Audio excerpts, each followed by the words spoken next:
Welcome to Two Giant Goofballs, a New York Giants podcast. Are you a goofball that loves Giants football? If so, sit back and relax as we talk about the team that both excites and frustrates us so much. And now, here are your goofball hosts, Drew and Rob. Welcome, fellow goofballs, to Two Giant Goofballs, a New York Giants podcast. I am Drew, joined as always by... I'm me, Rob, who is going to eat some insects tonight. Oh, yes. It is time. Now, hold the bag up, everybody there, Rob. We're going to get there. We're going to recap. I will hold up the bag. We're going to recap last week real fast, and then we're going to before that, before we even do that, we have some NFL news to give. We have to share the news. We want the news, damn it. The news. The news. Not the noose. We don't want the noose. That we don't want. My dog wants some of these crickets as well. The noose would not be good. You know what would be good, though, to give out? You know what would be? The NFL news.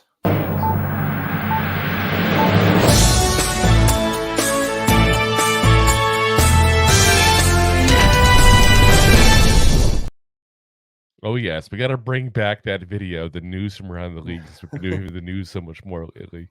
Wait till we have breaking news. That's the fun video. Oh, yeah. All right, guys. So let's go over everything here real quick around the league. Just got a couple of news here. So obviously, it's been just a couple of days since you've seen us. So not that much can happen. We do have some things here. There are some things. First off, the big one is the rumor that came out today. Rumor has it. That apparently after the loss in week 10 in good old Germany, which I still think it's ridiculous the Patriots lost a game in Germany on Veterans Day. That's just sacrilege. But anyway, apparently the decision was made right then and there that Bill Belichick was not going to come back next year.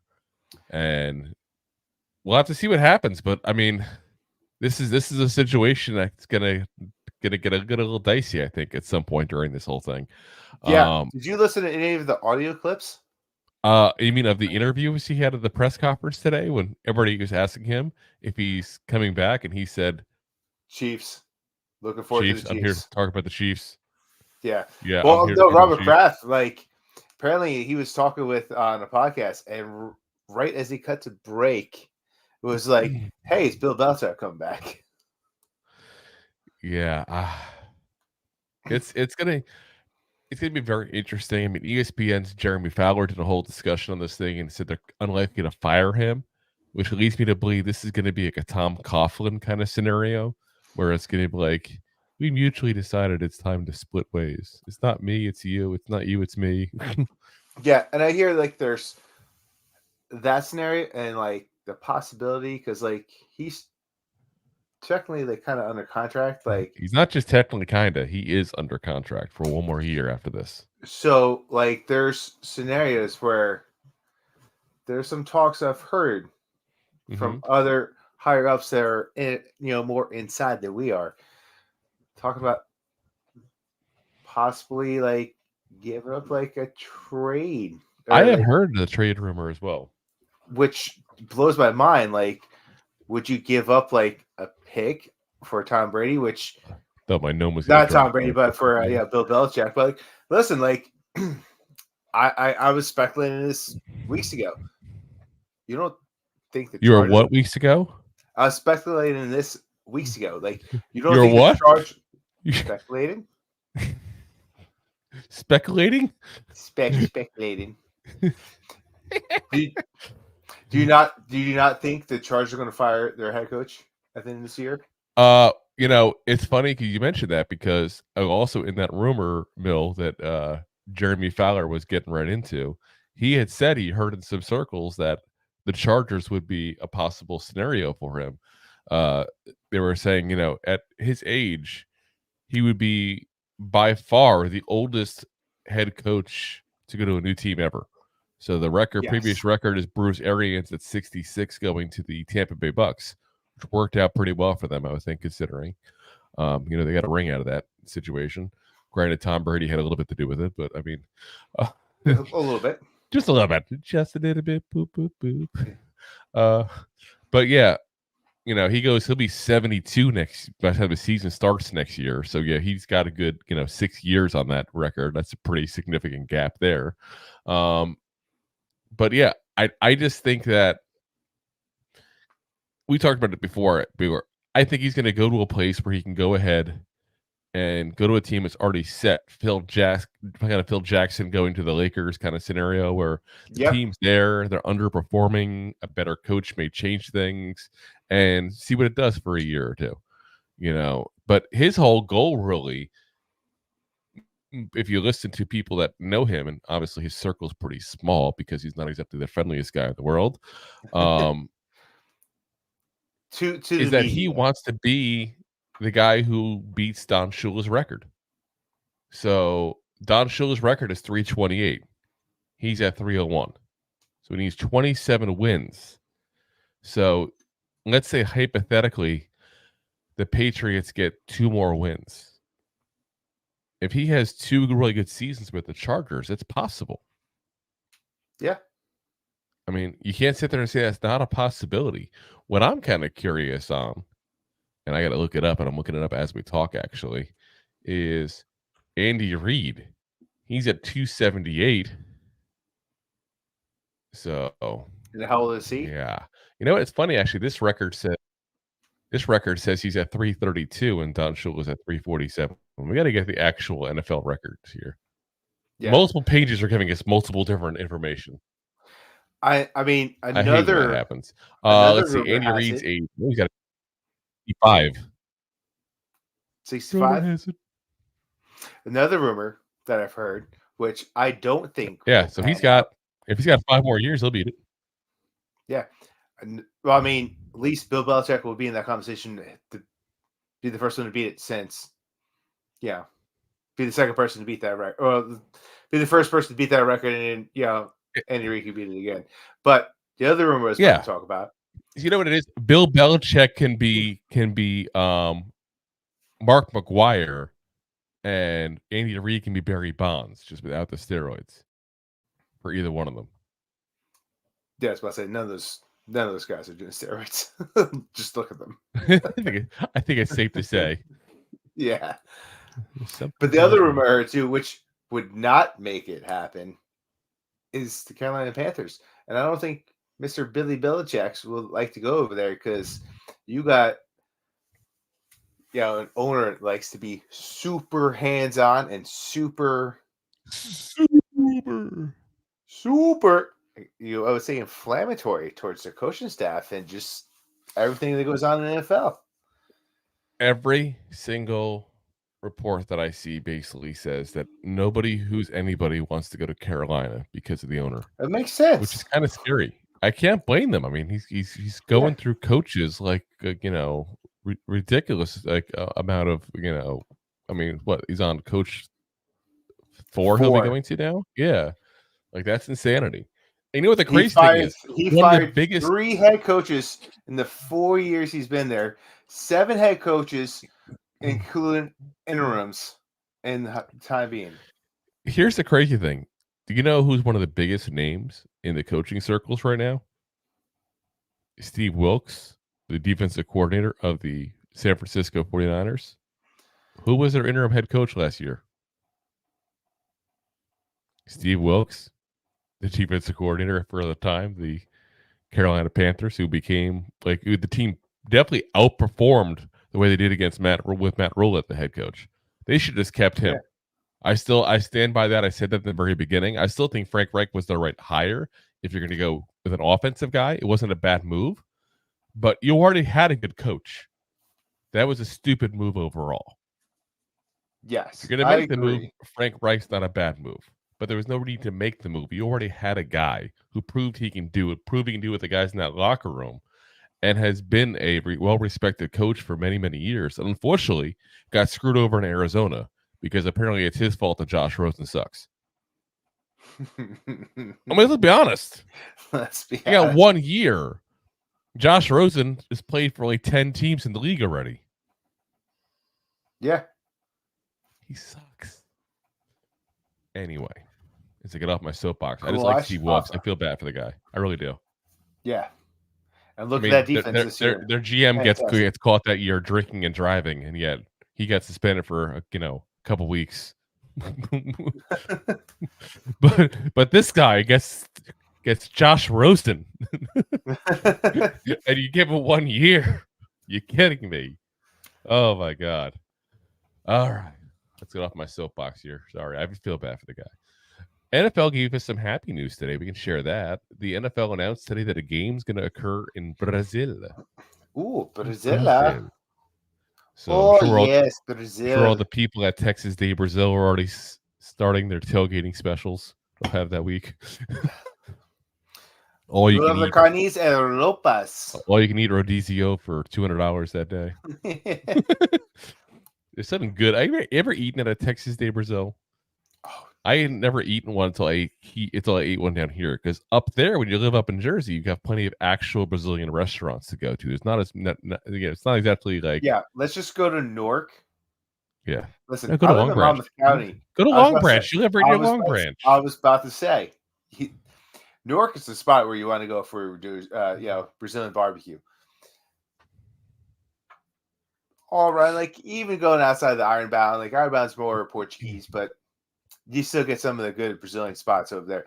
But also, Long Branch has really come up recently with some really good spot. And there's in the Eatontown. Recently? Where the hell have you been? It's like 15 years now, 20 years.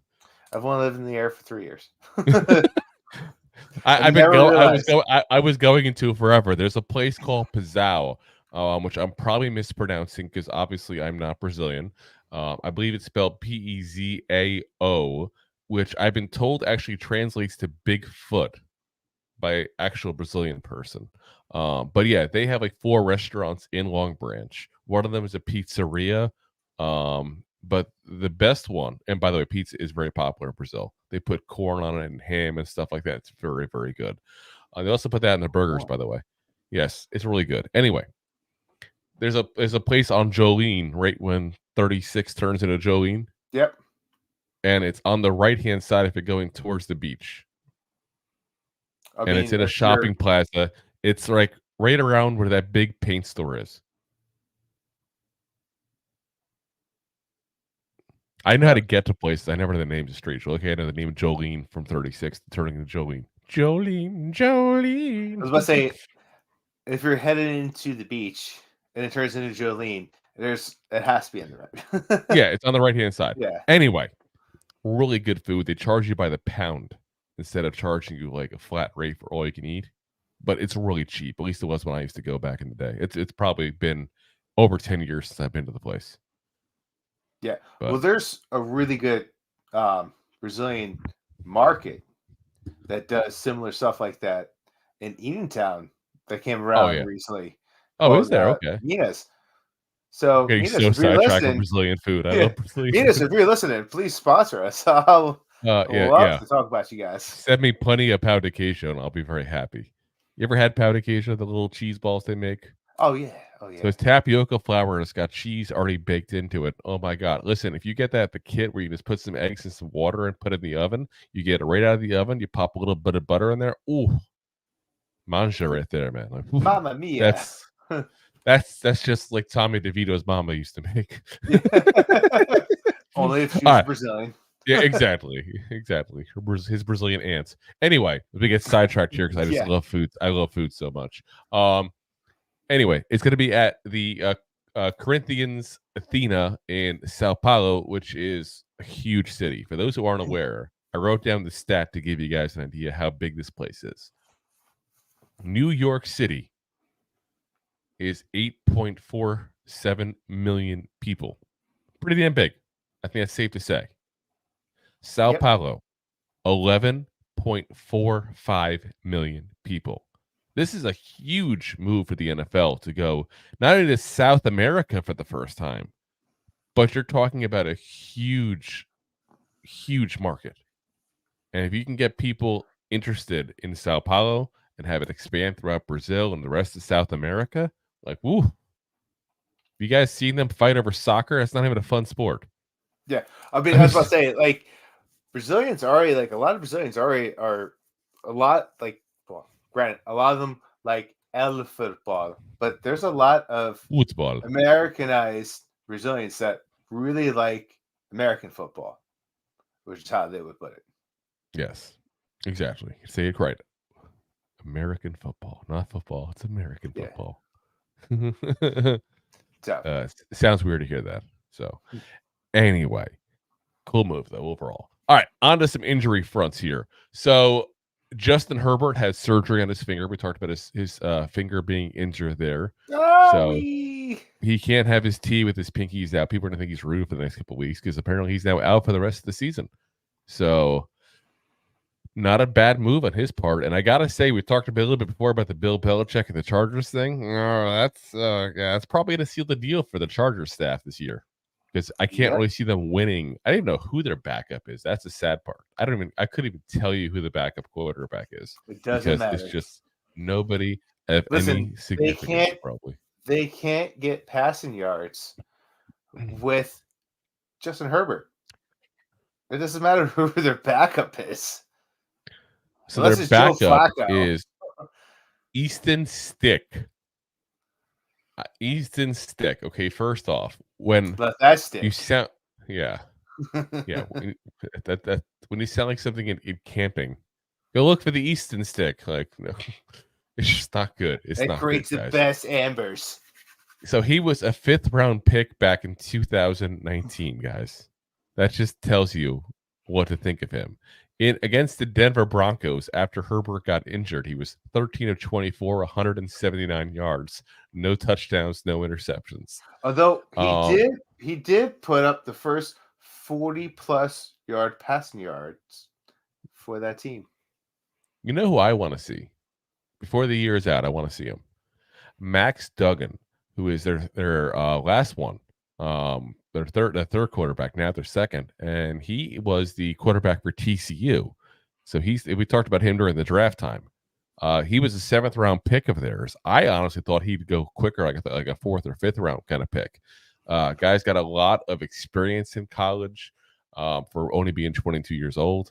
He obviously did pretty good overall in college. He had Quentin Johnston looking good, which I think, again, what team is Quentin Johnston on? The Chargers. You see the connection here. I'm just saying, I want to see what the kid can do. I'm kind of curious. I don't think anything good necessarily, but I definitely have more confidence in him than Easton Stick. I'm sorry. I can't get past the name. It just sounds like a fake name. Like, I got a table for 2 for Mr. Stick. Oh yeah, that's me. Like, sounds like a really sound like a real name. Oh my God! Could you imagine the adventures of Easton Stick? He always goes to the left, unless he's when he meets Weston south. Stick and the streams cross. All righty, guys. Let's move on. Okay, we got a couple other injuries to talk about. Bears Yannick Ngakoue and the Browns Grant Delpit, who we talked about I think 2 episodes ago, to sign that big contract extension. Both of them are now out for the season. So I guess we've seen our last of Yannick Ngakoue in his Bears uniform as he goes for the quest to play for every single team at some point in his career. He's played for like 7 teams, it feels like. It really does. I've never seen a guy play for... And do you have a quest to play for half of the NFL teams in your career? Go. It's not like Josh Johnson, the quarterback, who's played for like 17,000 teams. It's like, he's not that good. You kind of get that. But so he played 4 years for Jacksonville Jaguars. Then he played for the Baltimore Ravens, the Chicago Bears, Indianapolis Colts, the Las Vegas Raiders, and the Minnesota Vikings. So he's played for 6 teams. That's crazy. Especially consider the fact that he has played... let's see how many years he's played here. If we got 1, 2, 3, 4, 5, 6, 7, 8. He's played for 6 teams in 8 years, and in that 8 years, 4 of them with one team. So he's played for 5 teams in the last 4 years. So he gets around. All right. He gets tossed around less for sure. Not gonna make the joke I could. I'm not. Next up, we got a signing. Melvin Ingram, who of course is known for his heydays with the at the time, the San Diego Chargers. He has been signed now to the Miami Dolphins, who are basically trying to sign any old edge rusher they can since they lost to one of theirs. Remember, they signed JVP as well. So interesting to kind of see if what he's got left in the tank, especially coming back so late in the season there overall. He did play last year with the Dolphins as well, had 6 sacks and only started 3 games. Was all 17 when he started 3. So he's going to do the same kind of role where he just comes in third downs, obvious passing downs, puts his head on backward, puts ears back, and goes right for the quarterback there basically. So what he can do at this point in his career. So and still does it pretty good for 6 sacks as a backup. I'll take it. Why don't we sign him? Just saying. It's not like we have great backup edge rushers, guys. Oh no, we don't get to see Jihad Ward attempt to go after the quarterback. Oh no. Alrighty. Let's get into the games, guys. That's what you're here for. Let's get into the games. But before we do that, Rob has to give us a recap and start having some snacks. Some crunchies. Oh, like right, Rice Krispie treats that go jump back at you. Like if Mexican jumping beans and like Rice Krispies togeter, like cocoa Rice Krispies, because you did get the chocolatized already because they're not going to be jumping back. At least they set out on my porch after Amazon dropped them off. There you go. All right, Drew. Stale crickets. You had an amazing week with 7 wins.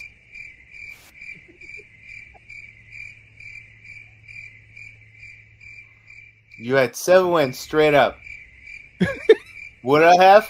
Oh, I had 7 wins straight up. You also had 7 wins against the spread. Now you can play the crickets because I had 4 wins against the spread. Yeah. Wow. I also had 6 over-unders. Wait, Drew? Oh, no, I'll be doing that afterwards. That's like me brushing my teeth. I had 6 over-unders. Drew, you had 8. One of your better weeks for the over-unders. It was. That was a good week. Maybe your best because you beat everything else with your over-unders. And you had 4 trifectas. So that was a pretty good trifecta week as well because I only had 2 with 6 over-unders falling up. So that puts me at 124 straight up, Drew. That's tied for you at 124. Drew, you have 96 against the spread on the year. I have 110. That's the big difference between the two of us right now. That spread picks. Oh, yeah. I have 102 over-unders. Drew, you have 106. So you're doing pretty darn good. I went off to a pretty good lead in the beginning of this year, and you are taking that. I had a massive lead on the straight picks, and then all of a sudden you had a couple of killer weeks back to back, and it's like gone.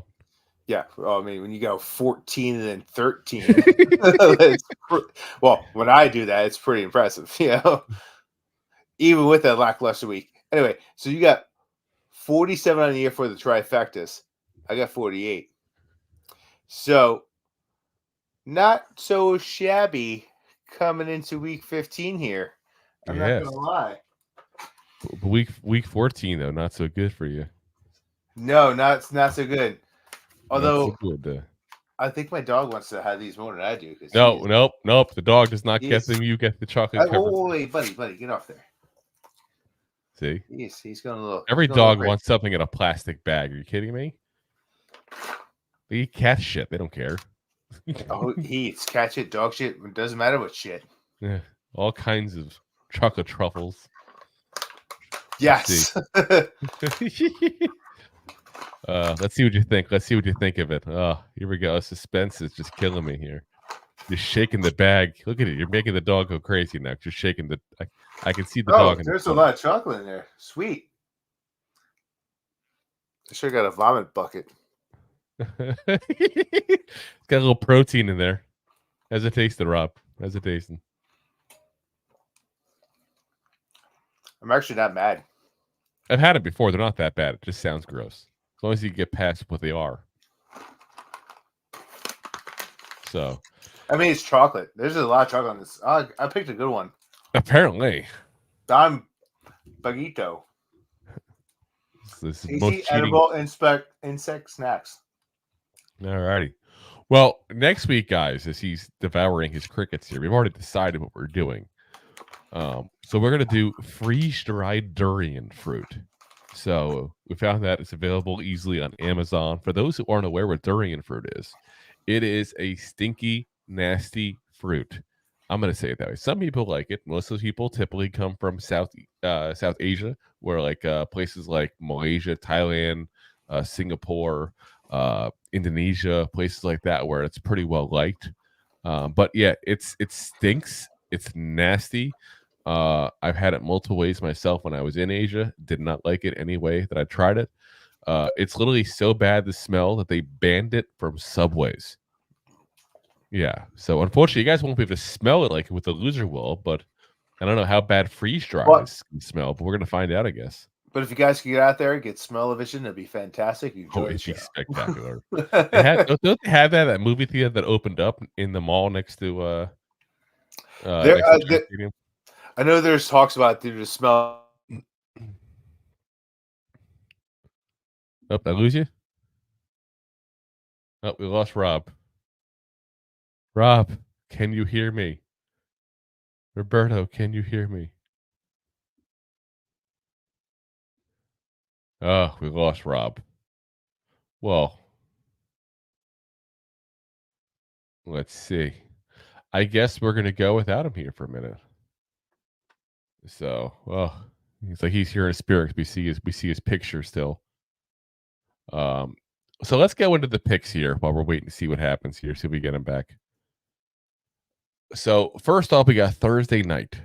On Thursday night, we have the Chargers and the Raiders. So that's very typical Amazon kind of game here. Yeah, two bad teams that nobody wants to see. Basically, we're kind of forced to watch them. So yeah, let's. It's going to be hard to force anybody to watch this game here, but let's bet on it anyway. What the hell? So Chargers are getting 3 points in this. The over-under is 33.5. I got the Raiders winning this thing. I think that they're going to do, what they got to do against a team that's, we talked about already with the quarterback situation there. Melvin Ingram. I've got the wrong. I'm trying to figure out what's going on. Rob at the same point. It's what I get for multitasking. Max Duggan's not going to get the start like he should. Easton Stick will be the guy starting for the Chargers. We already know the issues that the Raiders have had all year. They've been better with the new coach, but still having some issues overall as a team. But the Raiders, like I said, they'll win this because they're going against a team with a really bad quarterback that just took a huge notch down in that most important position on the field. I had them going over because the Chargers defense has definitely given up much more points this year than they should, and 33.5 is pretty damn low.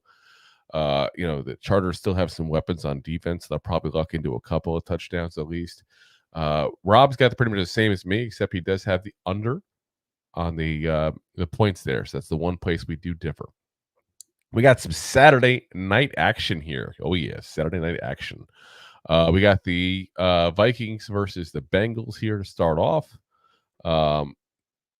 So the Vikings are a 3.5-point underdog in this, which is kind of crazy when you consider what happened with the Bengals there, losing their starting quarterback as well as a theme this year in the NFL. And then, of course, you got 39 is the over-under. I got the Bengals to win this. I do think the Bengals will win out. If you look at what's going on with the Vikings, they basically couldn't score a single point for much of the game last week against those Raiders we just talked about there. They've got a change up again at the quarterback position, as obviously another team that had issues losing their starting quarterback. But Joshua Dobbs has now been benched as the backup there. So Nick Mullins is going to be starting again for them. He started for a little bit here this year for them. And it was the guy who came in to relieve Josh Dobbs during the game last week as well. So they obviously saw something they liked there, or so they didn't like in Dobbs. So we got Bengals to win, Bengals to cover the spread as well, and under on that. Both me and Rob have that there. Also, hearing from Rob in text message here, his whole entire internet went down in his apartment here while we're shooting live. This is the problem with shooting live sometimes, guys. But yeah, he's trying to get on his hotspot through his phone, so he should be back on momentarily, hopefully here. Next up, we got a next Saturday game here, which is always fun to see Saturday. I love this time of the year when it's Saturday games. We got Thursday, we got Saturday, we got Sunday, we got Monday, we got so many nights of games here. If only the Thursday game was a little bit better, you know. But we got the Steelers and the Colts here. Colts are the Steelers are a 2.5 point underdog there. The 42 is the over under on that. Again, Rob and I are in agreement here. We got the Colts to win, cover the spread under on the points. And a lot of that, on my part at least, is I don't trust the Steelers to do anything. What have the Steelers ever basically done all year long on offense? They've done nothing. They're horrible. So I do think that that's going to be the big issue that's going to prevent the the over under getting that over kind of scenario there. So next up, we got the Saturday night game there, which is going to be a whole lot better of a game. The Broncos and the Lions. This is a very interesting matchup. The Broncos have been on freaking fire lately. And the Lions have seemed to really taken a step back the last couple of weeks there. So we got to see what's going to happen there. We got the Broncos are getting 5 points in this, and there's a 46.5 point over under. So we got a little bit of differential here on our opinions on this one here, as we got Rob is back in the building here. There you are. You left me. There I am. I'm sorry, I don't know what happened. I was so My scared. Wi-Fi, everything, we just went. Not the Wi-Fi's. The Wi-Fi's all went crazies. Oh no, not the Wi-Fi's. What's that staticky background there now? Oops. Is it me? You hear that? Is it you?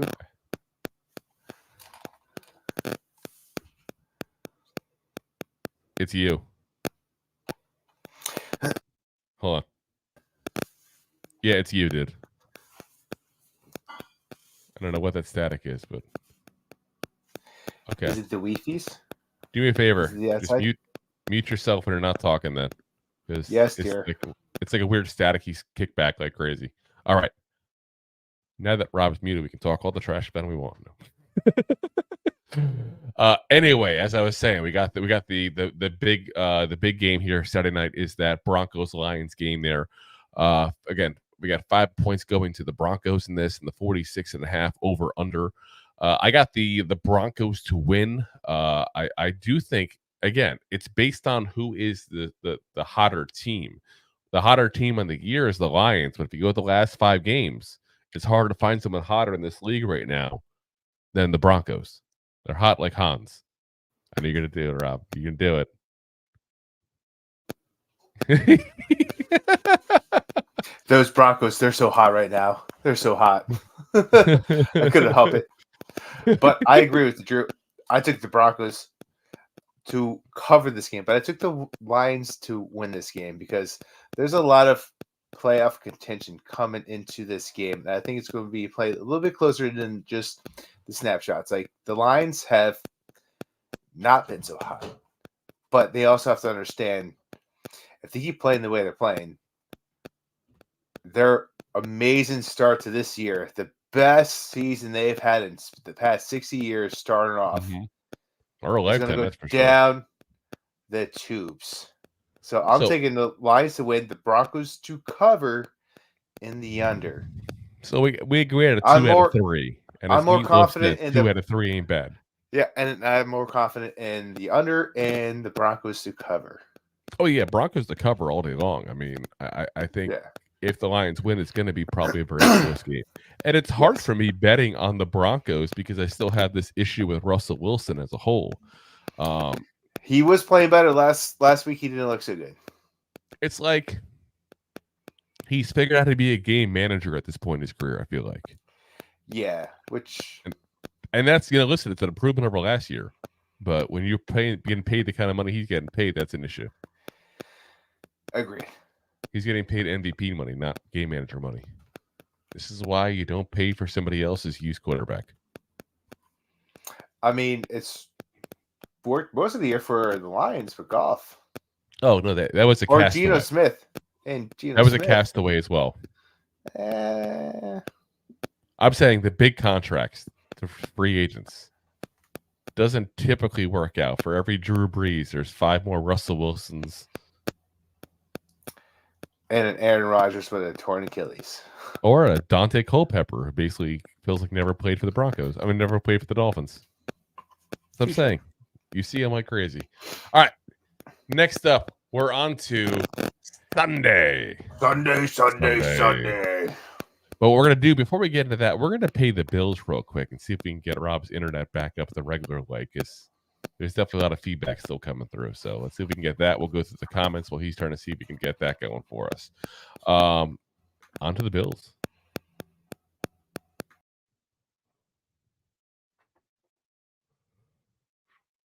Enjoying the show? Looking for more goofball action? Consider a membership at buymeacoffee.com/2giantgoofballs. Memberships start at just $5 and give you additional goofball access. One-time support payments also available starting at just $3.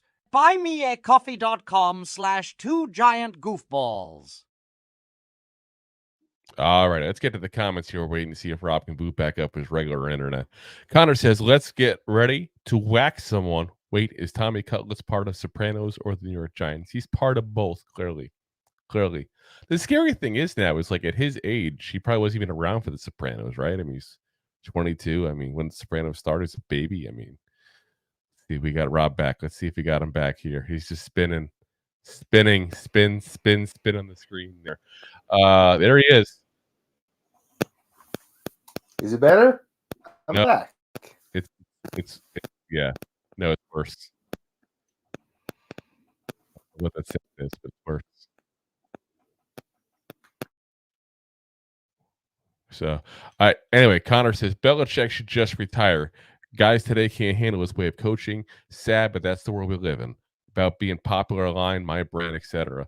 Yeah, I think part of it is too, though, is it's the same thing you see at most jobs. Like, there's a lot of things at jobs that used to be okay for the boss to just be a total a-hole, say things he shouldn't say, treat people the way he shouldn't be treated. And that's everywhere now, is you have to treat people with a certain level of respect. It's not necessarily a bad thing. The question is, has it affected the product on the field in a negative way? And it's hard to say that without A/B testing and all that kind of stuff that we can't do, obviously. Unless we want to go, okay, well, here's the jerk coach. Here's his record. Here's the good coach. Here's his record. You know, it's hard to say. But look at guys like Mike McDaniels, who clearly is like the buddy-style coach. And it's working very well for him in Miami. They're doing pretty good ever since he got there. So, listen, that's a work for everybody. I don't think he might be one of my favorite new head coaches, too, as well. He's fun. I don't think Bill Belichick's going to change his ways and start hugging people or anything like that. Don't get me wrong. Like, that's not him. But I'm just saying. Connor says, I mean, McDaniels is a complete opposite guy of Bill Belichick. Let me hug my staff, and let me joke with them, and let me be passive aggressive, make funny remarks in conferences instead of just saying, "I'm just focusing on the next game." Or even the way he talks about like how he met his wife and stuff too. That's hilarious. I mean, he was like the running backs coach for, was it the USFL or one of the smaller other leagues at that point, and one of his players started dancing with her. He said, "You leave her alone, or we're gonna get you cut." And he went to go dance with her. It worked out. He got kids and everything, and got married. So Anyway, Connor says, "I don't think Herbert is the guy. I think he's another Phillip Rivers, great quarterback, but can't win to get to the Super Bowl. That's why Eli didn't want to go there. That organization sucks." What's interesting on that though is and I've said this before, and I don't know. I don't have any inside information. I still wonder if part of why the Mannings didn't want Eli going there, because let's be honest, it wasn't Eli, it was the Manning family as a whole, is because they saw something with what happened with Peyton his rookie year. They see what was going on at that point with Ryan Leaf and the lack of help he was getting from the organization when he clearly needed help. I mean, I don't mean just on the field, I mean off the field. The guy clearly needed help, and he just didn't get it. Not that we saw publicly, at least, and who was behind the scenes what happened, but they didn't really seem to do any favors there. And I wonder if that's part of the issues. I really do. Deb says, I agree, Connor. He should retire. I read a headline that the Chargers are irrelevant. It's a big if. He had a couple of good seasons with the Chargers. I mean, listen, if he there's gets a lot even of 10 talent. wins for a couple of years. Listen, we all see when Herbert did his rookie year. Like, we've seen what he could do. He's not being coached and utilized correctly. You got Eckler out there, who is also a fantastic player. Well, he'll be gone next year. I'm just saying, like, probably you could look into that Chargers window and be like, they're a terrible team. They only got, they're subpar. They can't do whatever. They should have 10 wins on the season at this point with their schedule strength and all the games that they lost where they should have won. They should have easily had 10 wins and talking about being possibly the number one seed in the AFC. Yeah, I mean, like I said, that's one of those teams, the Chargers, that should be doing better than it is. But we'll see. I mean, can he do it? I don't know. I don't know if he's the guy. We'll find out, though. Connor says Bill needs to go to the Indianapolis or Raiders, Saints, Commanders, but it will take him like 4 years to break record. How many years it takes Shula? I'd have to look that one up. I honestly do not know how many years Shula coached for. But he definitely coached for a long, long time there, that's for sure. Let's see. Yeah. Let's see. I'm trying to look here. He was 347 and 173 was his record overall. 33 years he coached. Let's see now. Bill Belichick record. Let's see. As a head coach, he is so he's 29 years. So he's got 4 more years to beat him. So technically, it's possible. but he's also got he's also got more games though. He's got more games in the season, and he was coaching. It's true. Way back when there was, for Don Shula, I should say, way back when there was a whole lot less games played. I mean, if you look at much of his career was 14 games. It wasn't until 1978 that the NFL went to 16 games. It was also, I want to say, at least one strike shortened season he went through as well. So, a couple of seasons that were a little bit less than what, 2 games a year. You're talking about 1 win a season at 30. That kind of makes a difference there. So, yeah, I think Don Shula definitely has the better record, even though overall Belichick's got much more Super Bowls. But that's, is it Brady? Is it him? We get that conversation on a weekly basis, seems like. So, Connor says, agreed, Deb. Why damage our losses now? Not worth it. Why damage our losses? He also says, how much it costs to sponsor you guys? Well, that depends on the brand. Touche. So honestly, it does. It depends on the brand and what they're doing at that point, because sometimes we would do it just for merch. So it depends on the brand. We've done it before for merch. So Connor says, I like soccer, but it's so much back and forth, kind of like tennis, where you need 5 wins to get 1 point and so many delays to the point it gets boring. Yeah. I think that every time I watch soccer, I've been pretty much bored off my tuchus there, to put it nicely. Connor says, can't be a tough parent, can't be a tough boss. The world is turning into a bunch of pussies, LOL. Well, I mean, there's a difference between being tough and being a jerk, and that's the difference. You can be tough without being a jerk. I mean, I in my regular 9 to 5, and I wish it was 9 to 5 when I say that. It was 6:30 to 6 today. I am the boss. I have to run the place I work at, and I have to be respectful, but I can still set clear lines of this is what your expectations are. I can still tell people point blank if they're not living up to those standards that I have for everybody that works under me, but I can still do without cursing at them, berating them personally, and I think we should live in a world where you can do that kind of stuff without going to that extent. So whether or not that extends to football coaching, I get it. It's a little different of a thing than what most of us do at that point there. But, like I said, I think you can still get results without being a total jerk to people. That's all. All right, let's get into the rest of the games here we got here. So we got the Sunday games here now. So we got the Falcons at Sunday. The Falcons at the Panthers here. Go for it, Rob. You got the list there. Falcons go in to Carolina. Panthers are plus 3 points in this game, and the over-under is 35 points. This is going to be what should have been on Prime a couple weeks ago, because Prime has already got a pretty terrible game, as we already alluded to. But I'm going to take the Falcons to win this. I'm going to take the Falcons to cover. And I'm going to take the over, surprisingly, because I do think that both teams are playing a little bit better on the offense. That's not saying a lot, but I also think both defenses have regressed. So I think as a divisional game, which I could be completely wrong, it could be like a 7-13 game where the over-under turns into be 20. But I do believe this will tattle into the over. Yeah, I'm with you. I got the Falcons to win, cover, and I got the over on the points. I'm 100% there with you. Nice. We're agreeing a lot. It's going to be very difficult to figure out who's going to win if this happens. I think it might.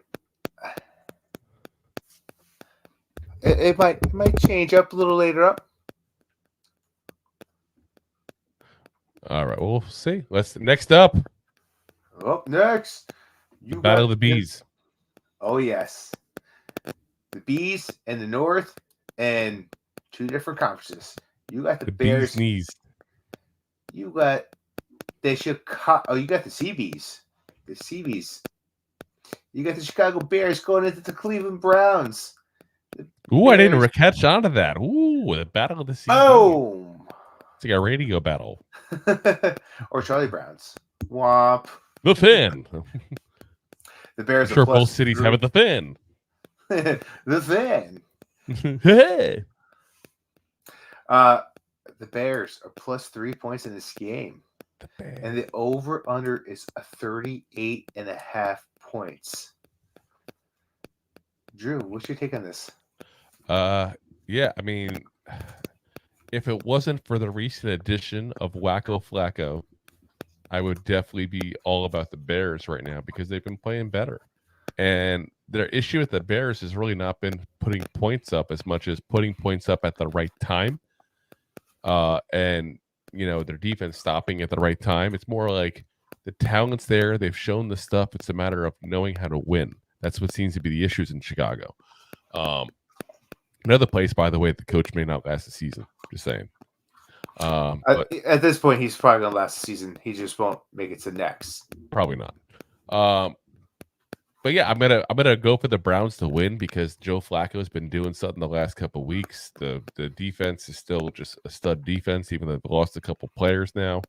But the Bears, like I said, the Bears are the Bears. I hate to say it that way because I know the Giants are the Giants. At the same point, could be said we haven't played well this year, but I got the Browns to win. I got the Browns to cover, and I do have over on the points because I do think that enough points will go around. I mean, we're talking if the 20 points apiece gets you over. It's not like we're asking for a 30-point showing anywhere, Yeah, you know what? I agree with a lot of what you said, but I am taking the under in this game. I can see going either way. Yeah. But you are going to the Cleveland. Cleveland? You are going to the Cleveland. You make it sound like the herpes. The herpes. No cover.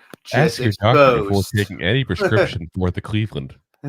Just exposed. So do you have chapped lips? Do you have cold weather year round? Do you not have anything except for the Rock and Roll Hall of Fame? You might be experiencing the Cleveland. Just give it the clap. The Cleve. But the Bears are making the right moves. But Cleveland made the best move by picking up Honestly, Fields is Flacco. fighting like somebody who's trying to keep his job. I He believe really he is. keeps his job. I believe he keeps his job. He's been playing well. He has been a better game manager, and he's been better when he's running the ball instead of making crazy hits. I think the Bears next year are going to be a fantastic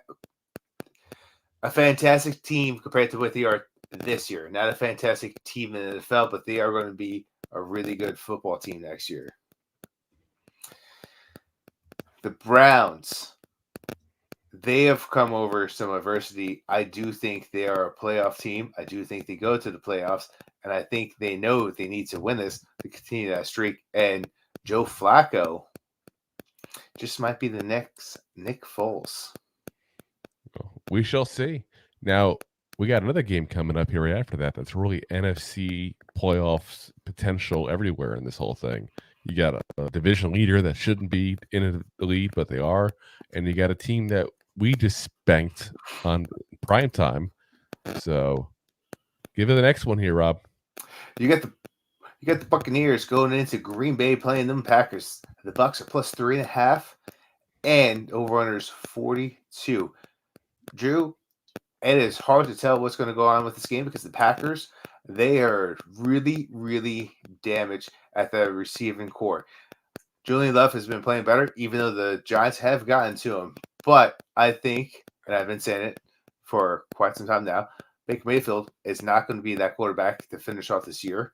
I do think the Packers will win this game. I do think they'll cover against the Bucs at home because you just don't go into Lambeau and stop that team. And I do think it's going to be in the under. So I think the Packers, honestly, I think Jordan Love just didn't look like he had his game with him. I think that's the issue. I'm just going to chalk it up to an off game for him overall. I'm going to say they turn around against the Buccaneers and get it all rolling again. So I got Packers to win, cover the spread, and I do have under on the points because the Bucs just don't typically score a ton of points. So we'll have a trifecta next week that matches. Fantastic. Yeah, there we go. Next up. Up next, you got the Jets going into Miami playing them Fins. They're playing the Dolphins. The Jets are plus 9.5 points in this game. Whop, with the over-under at 40. So that's Vegas saying, hey, this is 10-30.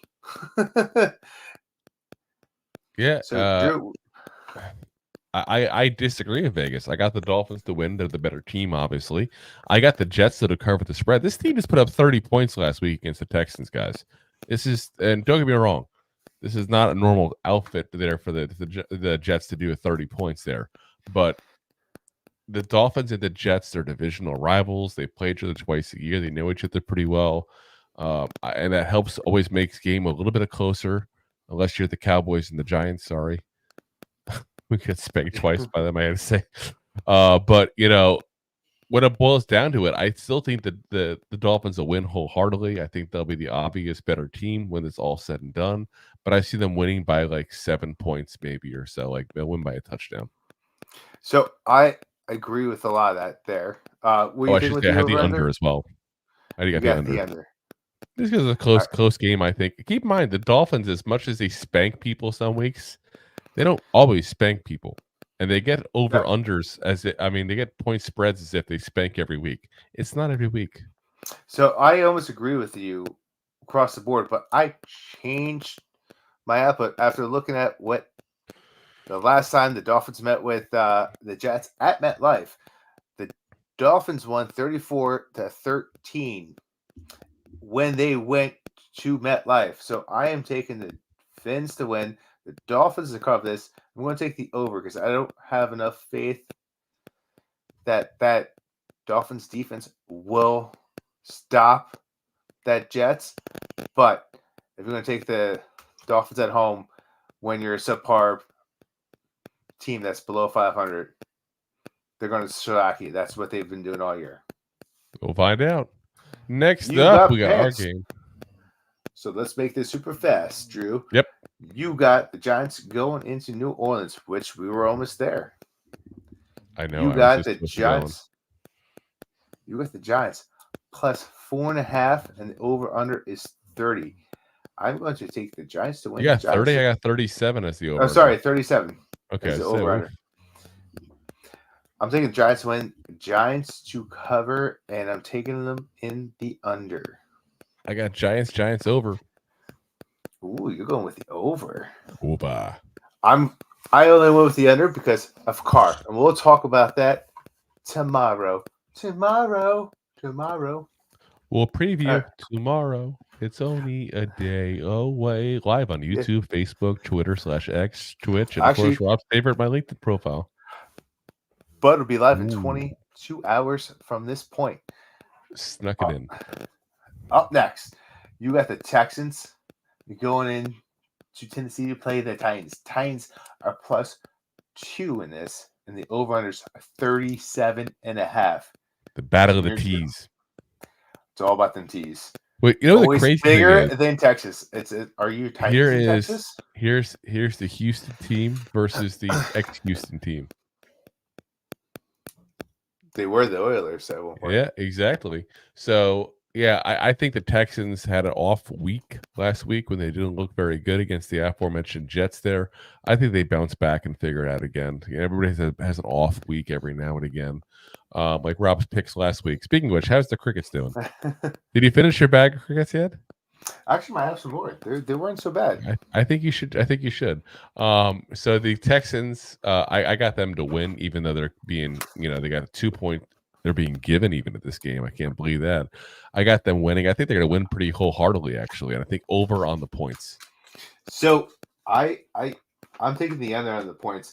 A lot of this comes down to the health. It's also division, but the health of CJ Stroud. He did bang up his head a little bit last week. I want to see how he comes back from protocol, if he does, because you know how the NFL has been with players and concussion protocol. But I am taking Texas to win. I'm taking Texas to cover, and I'm taking them in the under. And if you really like the Texans to win, get them now before it goes even higher when they say CJ Stroud something. By the way, keep in mind they still have Davis Mills as their backup quarterback, who's not a good starter, don't get me wrong, but not bad as a backup. Yeah. You can have a lot worse. And if not, they face the Mayo. Oh, yes, the Mayo. Yes, I still have this Mayo sitting on my counter. Makes me want to vomit just as much as, yeah. Probably smells pretty good. Makes me want to vomit just as much as it did a month ago. All right, let's go to the 4:00 games. Oh, yes, the chefs. The chefs are tossing the Patriots salad. Whoa. In Foxborough. Hey-oh. Patriots are +9.5 in this game. Is that French dressing or? No, it's Patriots. It's definitely got to be 1,000 Islands. Anyway, the over-under in this is 37.5. The Chiefs are definitely the better team. They have been playing subpar football. Their defense is keeping them in these games. The Patriots, that's how they've been playing all year. But somehow, I think I got a leg stuck in my tooth. Oh God! Oh, yeah. But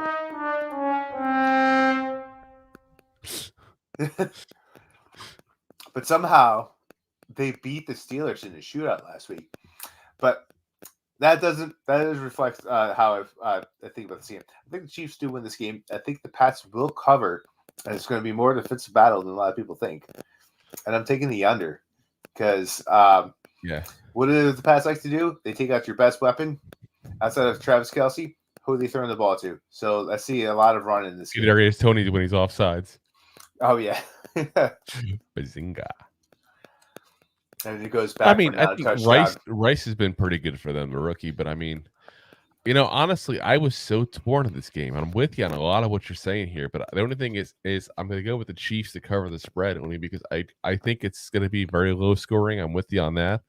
But this is like going to be one of those like 21-6 kind of like battles at that point. Like that's what I see this as.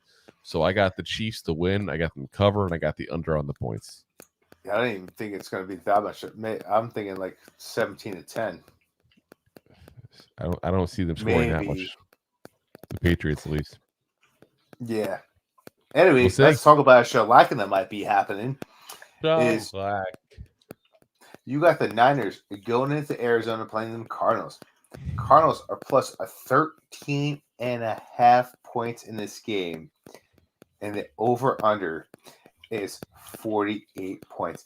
This is Vegas saying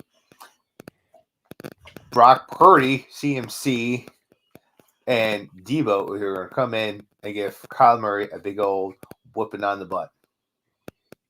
Drew, what do you think about this game?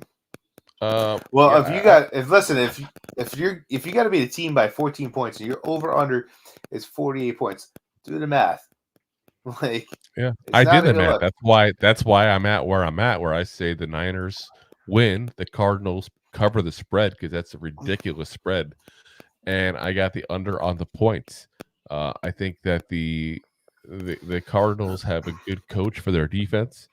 I think that you look overall and you go, you know what? Last time they fought each other, they didn't have Kyler Murray playing, obviously. Now they got him. That helps both sides at that point. But I think people are just going based on what happened last time. The Niners won last time they played 35-16. So that's a shellacking. But that's a shellacking that was there because the aforementioned benched by the Vikings Josh Dobbs was their starting quarterback. This is a totally different team now with Kyler Murray, who is not by any means the second coming of Brett Favre or anything here, but he's still a much better quarterback than Josh Dobbs is. So he easily, I think you'll probably agree with me on this, easily accounts for one additional touchdown compared to Josh Dobbs. Is that fair to say? It is. So add a touchdown on 16 points, you're at 23. 35-23 puts you at 12 points. There's my reason. I hear you. I actually fought long and hard about this. Are you taking the over-under? I'm sorry. Oh, I'm taking the under. Okay. We agree on that. So I agree. Niners win. I agree with the under. But I'm actually going to take the Niners with the points because I originally had the trifecta with you. And then I looked at the schedule and I was looking at what the Niners have done. Since October 23rd, since when they finally got healthy, the Vikings, no, since the last time they lost, or since the second time, October 29th, from when the Bengals beat the Niners last. Yes. They've won 34-3. They've won 27-14. They won 31-13. They won 42-19. They won 28-16. You know what all that is? It's a 14-point plus nonstop. But not each game. And I hear each game. So what's 40? Hold on. 20, give me those stats again. Give me those scores again. 28-16. That's 12 points. And that's against the Seahawks, which is a way better team. I'm just saying. And are the Seahawks really better the way they've been playing?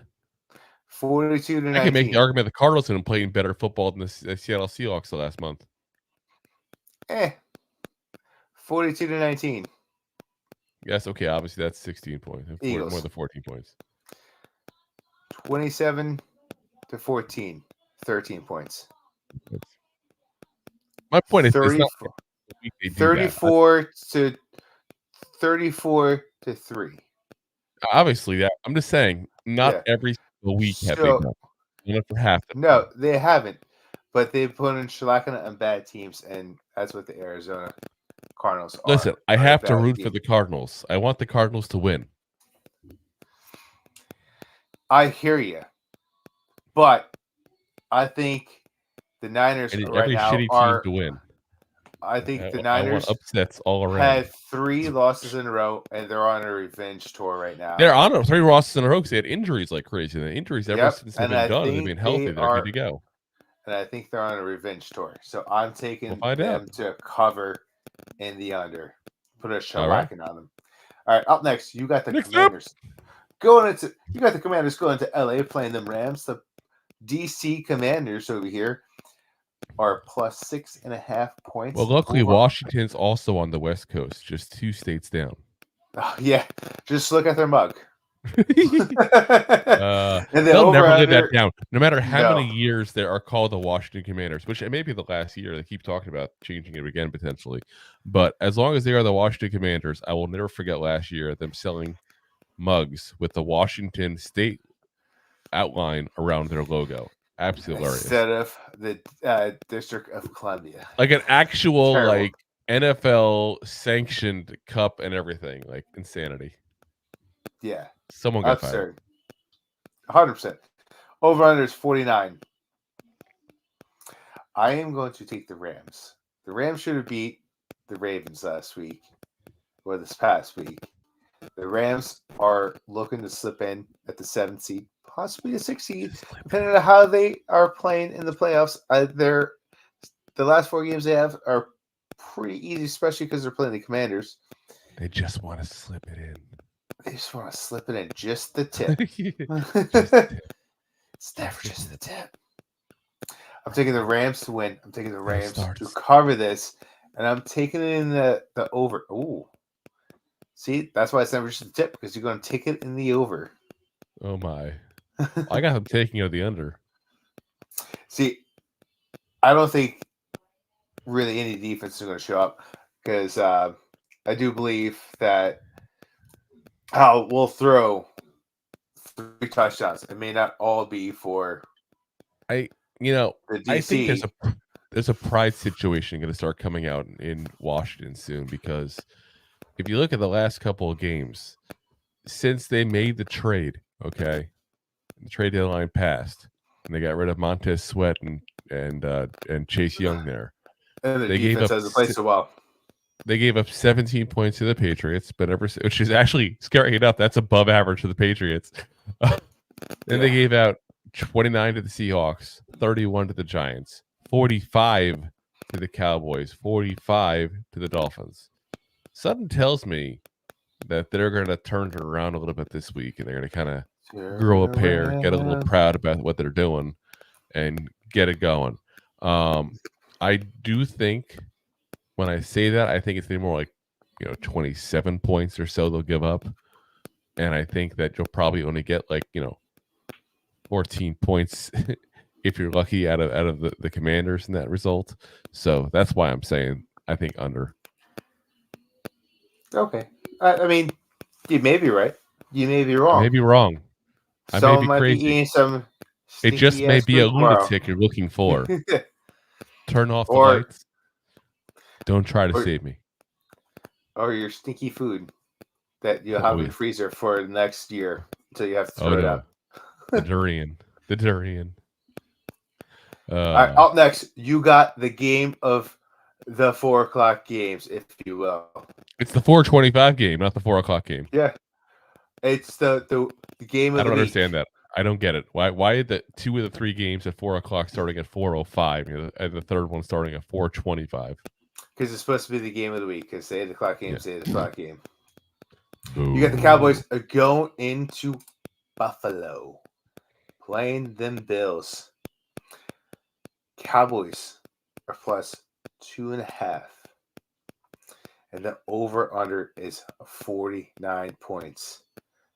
Drew, I want to hear your thoughts, because I sat here for a little bit going back and forth with a lot of these different stats here. I was quick on this one. And it pains me to say that I got the Cowboys to win. I got them to cover. Actually getting the points, so yeah, it's easy cover there. And I got the over. Listen, love him or hate him, and obviously Rob and I hate him. The Cowboys are a damn good team this year. They still have. I'm still not saying that they've had a toughest schedule in the world. Don't get me wrong, but they shellacked the Eagles. They beat the Seahawks again. We've talked about the Seahawks kind of not being as good as they were in the past necessarily. But this is a team they've beaten who they have played. You know, I mean, the only losses they have that you can say they're embarrassing is the one to the Cardinals at that point when they had a lot of injuries on the offensive line as well. I mean, they put up 33 on the Eagles, 41 on the Seahawks, 45 on the Commanders, 33 on the Panthers, 49 on us. I mean, that's a lot of points the last 5 weeks here. That's a lot of freaking points. So, yeah, Bills, on the other hand, are barely over 500. And let's be honest, after this week, they're probably out of the playoff race entirely. It's almost like Rob and I maybe called this through the season. Oh, yeah, that's right. We were right. We were right. But we're going to disagree on this game, actually, because I do believe the Bills are coming. They're coming back a little bit, and they know that they need to make this run. What are you doing? And you're right about the Cowboys. The Cowboys have been stellar, phenomenal, fantastic, gut-wrenching at home. But they're not even 500. They're barely 500. Or actually, what are they? 3-3 on the road. Where they allowed themselves to lose against Arizona. Where they allowed to make mistakes when they're not at home. The Bills, on the other hand, have started to go on a little bit of a hot streak, being better teams, keeping alive. And now you got the Cowboys going into one of the last stadiums where playing at home really matters. With a team that's desperate to win games, where there's talks about firing a head coach because they just kind of maybe get to the playoffs if they do. Well, so I think the players are firing the head coach because of his stupid speeches he gave comparing football to 9/11 and all. Oh, that too. So I think the players was good. I think the players like that head coach. I think the players are rallying behind him. So I do think the Bills will win this game, and they will cover because when you're talking about 2.5 points, you literally gotta lose by a field goal. Yeah. And I do think it's going to be in the under because I think it's going to be more of a defensive game because the Bills' defense has been playing better. You got some people come back of injuries, and you got some people that are replacing the out for the year injuries. I've been stepping up, playing better football. That's my biggest surefire thing in this whole thing is over on the points. I'm more confident on that than anything else. I mean, you might be right. But I just think both defenses have been playing a lot better. You might be right as well. We will see. We will see. We shall see. We're complete opposites to that one. We got all right, let's go to Sunday night football. 2 more games. 2 more games. Sunday night football. Sunday night. And this game should have been way more exciting than what I was thinking about this week. With my gosh. Key injuries coming into this game. You have the Ravens, who That's my thoughts in the game. Ravens, who are fighting for the number 1 seed now in the AFC, against the Jaguars, who should have been fighting for the number 1 seed in the AFC. But you got their star quarterback with a high ankle sprain. You also got Christian Kirk out for the year. And some of the offensive line banged up. And Trevor Lawrence did not look good when he played last week. Well, he's got a high ankle sprain and decided I understand that. He had 3 interceptions along with that high ankle sprain. Yeah, the high ankle sprain off his planted foot. He should have not played last week. I'm not disputing that. I'm just saying. So that's what I'm saying. I feel like it's going to be a lackluster game. But anyway, let's get into this. So you got the Ravens playing Jaguars in Jacksonville. You should go to this game. Just go crazy. I'm not going to go to the game. Jags are plus 3.5 at home. The over-under is 43.5 points. The over-under was the hardest part for me. But... And I wrote it down, and I wanted to switch it up as well. But I'm taking the Ravens to win this game. I put the Jags to cover.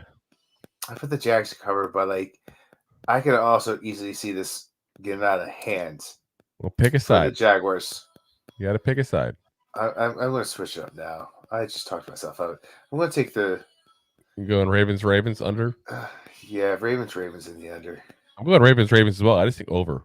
I think there's going to be enough points scored, and I think it's going to be mostly on the Ravens side, to be very frank with you. So, yeah, I think it gets out of hand, and they bench some of these players because you don't have Andrews. They're a key player. So you're gonna have OBJ, and then you're gonna have Zay Flowers and OBJ. That's enough right now. So, yeah. All right, last game we got there. You got the Eagles going into Seattle playing the Seahawks. Seahawks are plus 3.5 points. Over under. Is that Taylor Swift we have in the background now? Is that because of the Chiefs game? Yeah, 100%. The over under is 47.5 points. Drew? Yeah, so I mean, I got the Eagles to win this overall. Hold on one second here. I can't do the music. You gotta get us banned from YouTube instead of the first thing that happens. We do that kind of stuff. But I got the Eagles to win. I got the Eagles to cover overall. I think 3.5 points given up only to Seattle is not nearly enough considering the way Seattle has played lately. But it's going to be interesting because the Eagles, we talked about, they're 2 games in a row they've lost now. That's the first time they've done that in a couple of years now, as scary as that sounds to say. So it's going to be interesting to see what happens with them overall. I do think the over on the points, though, because that's not a lot of points necessarily. So yeah, Eagles and over. Yeah, so I'm taking Birds to win, Birds to cover, and the under and the points. Just guess which one. Can't see the Birds. Oh, I see what you did there. I see what you did there. I think it's going to be in the under. The way that both these teams have been playing the offense, they have not been able to really put it together. It really looks like something is missing. And I've been saying it, and I've sounded like a schmuck around the Pennsylvania area when I had to do work, saying that the Eagles have been playing like a house of cards. But it looks like someone was right. But I do think they will win this game. And Seattle, they're like still in playoff potential, but they need to win this game. So I do think it's going to be closer than a lot of people think. You are also going to Seattle, where the 12th man is relevant. So I'm taking Seahawks to cover this in the under. We'll see. All righty, guys. That's all the games there for you. So we'll see you guys tomorrow night. We do our preview episode there and the Giants go marching in, not the Saints. The Giants go marching in this time. So, well, again, as always, we're on 8 o'clock Eastern Standard Time on Thursdays. Appreciate you guys watching. We are always live on Facebook, YouTube, Twitter /X, Twitch, and of course, Rob's favorite, my LinkedIn profile. And of course, we're live on pretty much every audio podcast platform known to man: Apple, Spotify, iHeartRadio, Google Podcasts, all the fun ones there. So we appreciate you guys listening in and watching as always. And we'll see you guys again tomorrow night as we talk about our quest to win 4 games in a row, which I'm sure I can remember the last time the Giants did that. Feels like forever. So, as always, Giants fans. The third string undrafted quarterback win 4 games in a row. Go G-Man! Go G-Man! Go G-Man! G-Man! G-Man! Thanks for listening to Two Giant Goofballs, a New York Giants podcast. We appreciate your support. If you made it this long, you must have enjoyed it. So I am sure you have followed us on all the social media platforms. Of course, you have subscribed to the show on your favorite app as well and given us a top rating. Right? Right? Right? Thank you to those who have signed up for our silver gold levels of membership at buymeacoffee.com/2giantgoofballs.